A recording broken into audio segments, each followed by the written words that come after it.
Welcome everyone. Welcome everyone. Welcome everyone to another Ref Brandon and the Todd family YouTube video. Wherever you are, whatever you may be doing, thank you so much for making Ref Brandon and the Todd family a part of your day.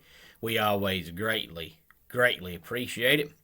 I want to start the video off by saying I've got a shout out coming up at the end of the video, so please stay tuned for that.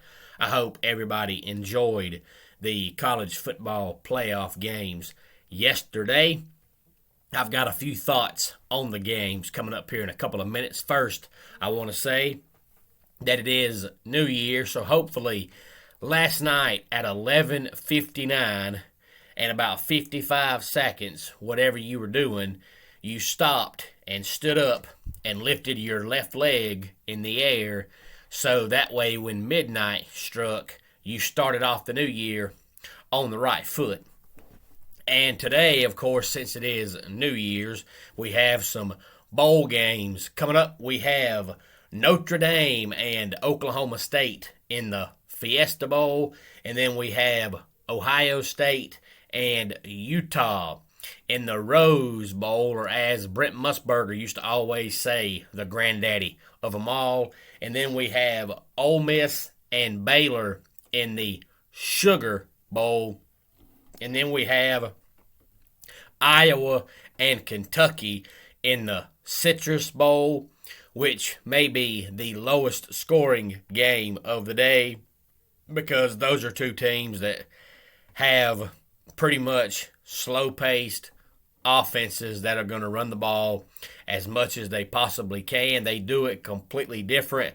Iowa pretty much uses I formation the whole time, whereas Kentucky uses more of a spread offense, but still it's two teams that are going to run the ball as much as they possibly can, and you may not see many points scored in that game. But on to the playoff games last night. I got both games correct as far as I picked Alabama to win, and I picked Georgia to win. And I did say in my video yesterday that I didn't think Cincinnati's offensive line would be able to block Alabama, and they weren't. So they lost by 21 points. I did think they would score a little bit more offensively, but I did say that I thought Cincinnati had a good enough defense to stay in the game. They just couldn't move the ball at all. I knew Cincinnati had skill players, but skill players don't mean anything when your offensive line cannot block the other team.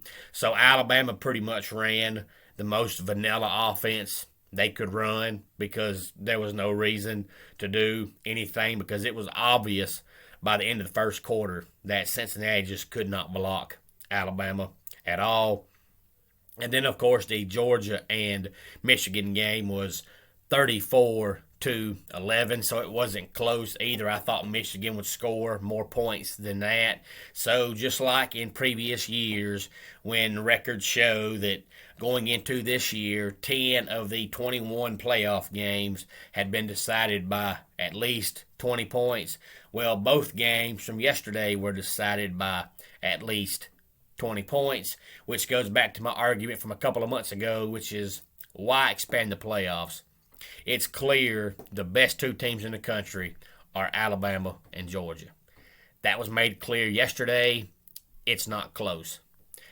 Now, you can say Alabama's better, you can say Georgia's better. It doesn't matter. The fact is they're the two best teams in the country, and it's not close. So if you struggle to find 4 deserving teams, why in the world have 12? If you've got 4 teams and the games are blowouts, if you have 12 teams, they're going to be complete blowouts. So I don't see any reason at all to expand the playoffs after seeing this. And this was not the first year it's happened. If you watched my video a few weeks back, you know it's a pretty normal thing in the playoffs that almost every single year, at least one of the 3 playoff games, including the national championship, is a blowout. So it's an every year thing. It's not a Cincinnati thing. It's not a Michigan thing. It's an every year thing.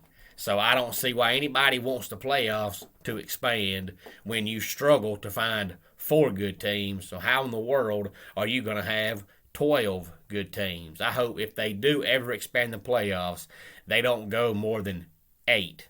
Because if it's a struggle to find 4 good teams, it's going to be pathetic seeing whoever the 12th ranked team is go out there and lose by 40 points to the number 1 team in the country. So I think it needs to go to 8 and be 5 division winners from the Power 5 conferences, and then you can either have 3 wild card teams, or you can take whoever wins the group of 5 every year and then have 2 wild card teams, whatever. But I think 12 is obviously too much. If 4 teams can't compete, then 12 teams surely cannot compete. So congratulations to Alabama and congratulations to Georgia. Both teams looked very impressive. If you had to pick one and say this team looked better than the other team, I would say Georgia looked the most impressive. But like I said, that was because Alabama knew pretty much from the get-go that Cincinnati wasn't going to score. So there was no reason for Alabama to go out there and put up 50 points. They didn't have to. So yes, Georgia looked, in my opinion anyway, they looked the most impressive. But Alabama didn't really have a reason to do a whole lot because it was clear from the get-go that on the line of scrimmage on both sides, Cincinnati just could not compete with Alabama. Alabama's offensive line has been average at best this year, and it looked dominant yesterday. So Cincinnati was just too small where it counts. As they say, they were too small with the big uglies on both sides of the ball, and they just could not compete. I did see almost immediately after the game ended last night that Georgia opens as a 2-point favorite over Alabama. But, of course, the game is not until next Monday, so it'll change some by next Monday either way. But it's funny that as soon as that came out, I hear Georgia fans complaining about, oh, gosh, we're favored. What does it matter? Why does it matter if you're favored or not? You being favored, being an underdog, does not have no impact on the game. You don't lose because you were the favorite, and you don't win because you were the underdog. You either win because you're better or you lose because you weren't. It always cracks me up when people have a fit when their team is an underdog or they have a fit when their team is favored. It doesn't matter. But I did see that last night. I was shocked that pretty much almost immediately after the game ended, they were already putting out betting lines for the game. I thought they would at least wait until Saturday morning, but nope. Right after the game ended, it was said that Georgia is a 2-point favorite. Any thoughts on the games? Please feel free to let me know. Any early thoughts and early predictions for the national championship game? Please feel free to let me know. Let's hope that the national championship game is as close as it was in 2017 when they played for the championship, and not like it was a month ago when they played and Bama won by 17 points. After seeing a 21-point game yesterday and a 23-point game yesterday, we need to see a close game because it does hurt. And you may not think it does, but it does hurt when you get down to the playoffs, and it's supposed to be your 4 best teams, and this is what you get because a lot of people don't follow sports on a regular basis. A lot of people pretty much read, scoreboard updates and stats and all that until playoff time. And then playoff time, they'll actually sit down and they watch, whether it's football, baseball, whatever the sport is.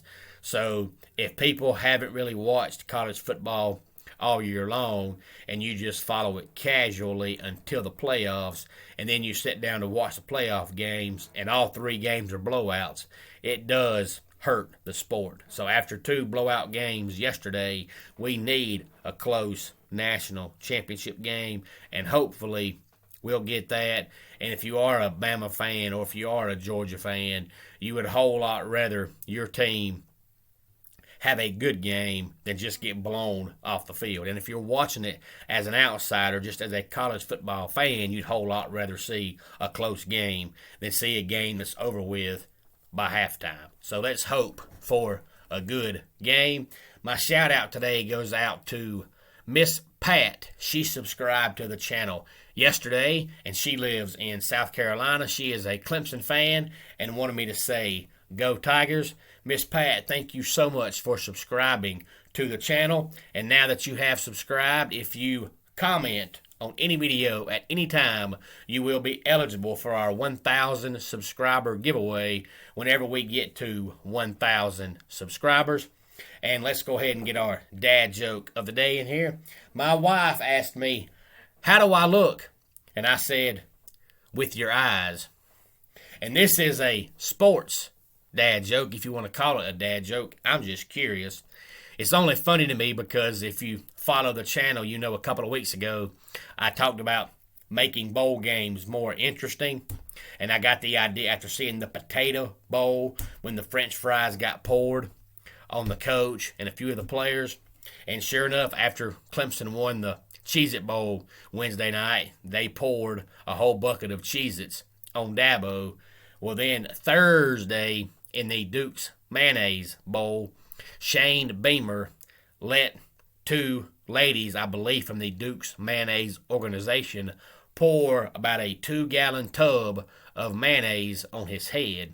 And it got me to thinking, since they're the Gamecocks and a lot of people put mayonnaise in their salad, does that now make Shane Beamer a chicken salad?